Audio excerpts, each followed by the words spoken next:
Hello, we are Team 4, and our topic is crowd-robot interaction, crowd-aware robot navigation with attention-based deep reinforcement learning. So we'll first briefly introduce the main aspects in the field of human-robot interaction, and then we'll introduce the paper we chose, following with our replication and improvement plans. So for background, the use of robots within pedestrian spaces is becoming increasingly more common. We can encounter mobile robots that perform a variety of different tasks, such as delivery bots, service bots, and humanoid virtual assistants. While robots have been successful in bringing more convenience into our lives, it is still challenging to create robots that are socially aware.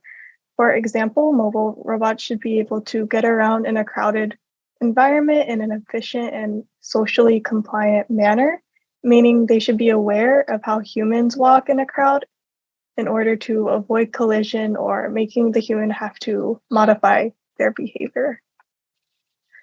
Motion planning is a computational problem to find a sequence of valid configurations that move the object for the source to the destination. Two main traditional approaches of how to avoid collision in motion planning are to consider moving agents as static objects or to react to moving agents through a one-step look ahead.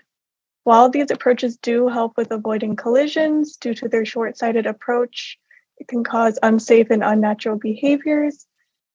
Therefore, it's important for robots to understand human behavior and comply with their rules in order to navigate safely.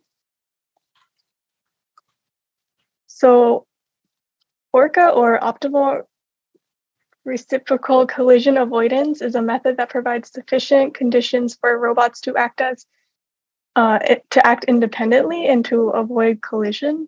It does this by letting each agent take half of the responsibility of avoiding pairwise collision, and it can be seen used in many papers related to robotics navigation.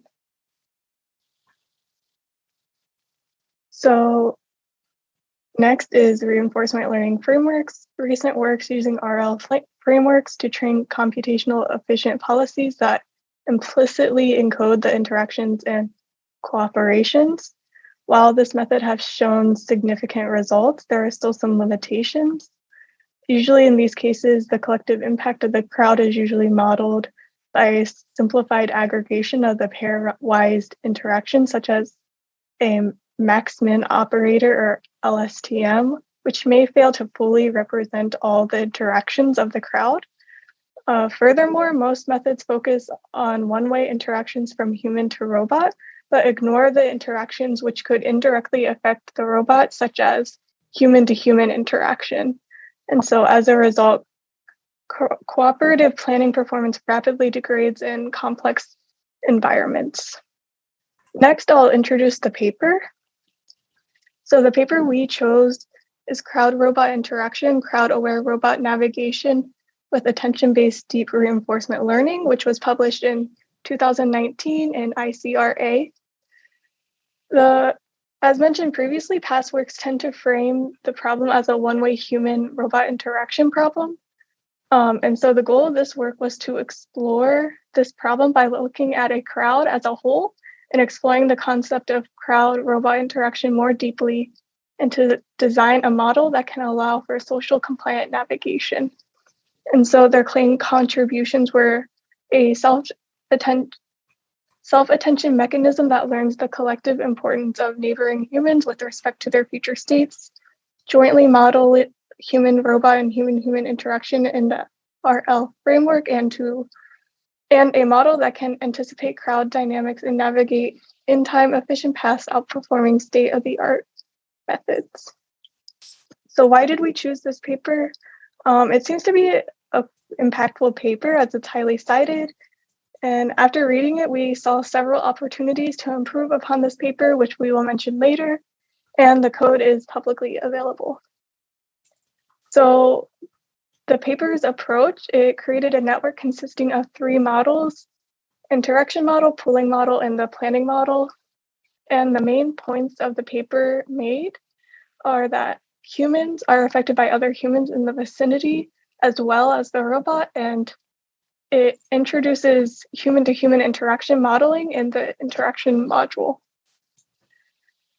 So first is the interaction module. The module explicitly models the human-robot interaction while using local maps as coarse-grained representation for the human-human interactions.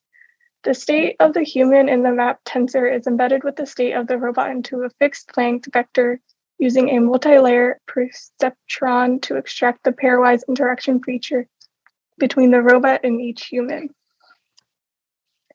Next is the pooling module. Interactions between the robot and each human are extracted from the interaction module and subsequent aggregation in the pooling module.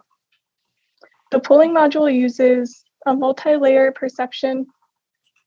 perceptron to compute the attention score for each person from the individual embedding vector together with the mean embedding vector.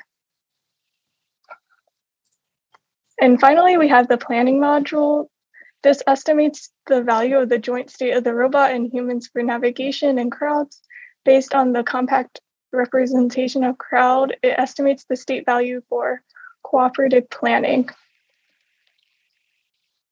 The authors created a simulation where the agents acting as humans were trained by Orca.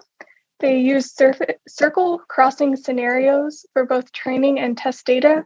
All the humans were randomly placed on a circle of a radius of 4 meters, and their goal positions were on the opposite side of the circle.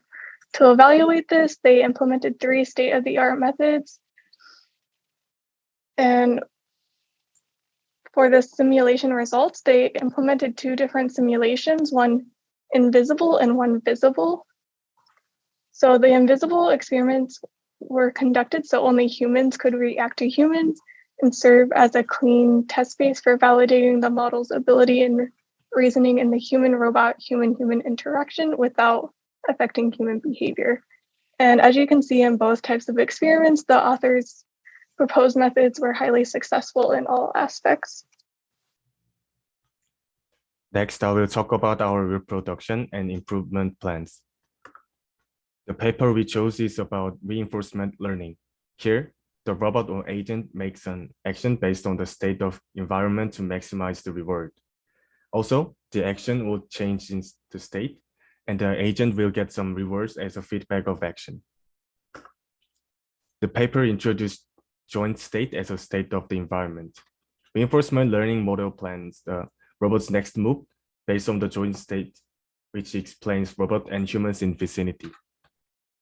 To get the joint state, the network we mentioned before estimates it by observing the interactions in the neighborhood. To plan the next move of the robot, the paper introduced the policy to determine the action. In the situation, people and the robot have their own observable states, such as the position, velocity, and the body radius. Additionally, robot has its unobservable inner state, goal position, and proposed speed. Next action would be determined to maximize the expected return of optimal policy as the formula shown in the right. To our task accomplishment to the agent, reverse function is presented as below. Here, we penalize the collision and uncomfortable distance. If the robot reaches goal position, the function gives positive reward. The paper we chose has an available source code in GitHub as a public repository. We will replicate the code to understand it more deeply. We would improve the paper's work in 2 ways. First, we could add more real-world scenarios instead of just a straight movement from initial position in circle. We could randomly place immovable object to block the robot's movement. Further, we can put densely populated crowd with immovable objects and a narrow environment with people and immovable objects randomly placed. Also, we can introduce more natural human movements. This paper used Orca as a behavior of crowd, which only follows a specific avoidance strategy. In fact, people have many different strategies when navigating crowded areas, so we can reflect that kind of stuff in our environment. Thank you for the listening.